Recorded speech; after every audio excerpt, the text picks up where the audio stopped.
Heroine Samantha 'ఏమాయ చేసావే' సినిమాతో మన తెలుగు ఇండస్ట్రీకి హీరోయిన్‌గా పరిచయమయ్యారు. అప్పటినుంచి 15 సంవత్సరాలుగా బ్యాక్ టు బ్యాక్ మూవీస్ చేస్తూ అందరిని అలరిస్తున్నారు. అంతేకాకుండా సమంత పలు వెబ్ సీరీస్‌ల్లో కూడా నటించి తన సత్తా చాటుకుంటున్నారు. అంతేకాకుండా సోషల్ మీడియాలో కూడా యాక్టివ్‌గా ఉంటూ తన బెస్ట్ మూమెంట్స్‌ని ఎప్పటికప్పుడు ఫ్యాన్స్‌తో షేర్ చేసుకుంటూ ఉంటారు. అయితే సమంత తన కెరియర్‌లో కొత్త స్టెప్ తీసుకున్న సంగతి తెలిసిన విషయమే. ఒక పక్క హీరోయిన్‌గా నటిస్తూ అందరిని అలరిస్తున్న సమంత ప్రొడక్షన్ హౌస్‌ని స్టార్ట్ చేశారు.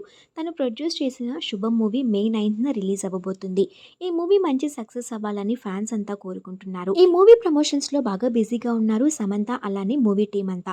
అయితే సమంతకి సంబంధించిన వార్త సోషల్ మీడియాలో ఎప్పటినుంచో వైరల్ అవుతుంది. సమంత అలానే డైరెక్టర్ రాజ్ ప్రేమించి పెళ్లి చేసుకోబోతున్నారు అంటూ న్యూస్ వైరల్ అవుతుంది. దానికి తగ్గట్టుగానే సమంత తన సోషల్ మీడియా వేదికగా డైరెక్టర్ రాజ్‌తో ఉన్న ఫొటోస్‌ని ఎప్పటికప్పుడు షేర్ చేసుకుంటున్నారు. అయితే ఈరోజు కూడా సమంత డైరెక్టర్ రాజ్‌తో ఉన్న ఈ బ్యూటిఫుల్ ఫొటోస్‌ని షేర్ చేసుకుంది.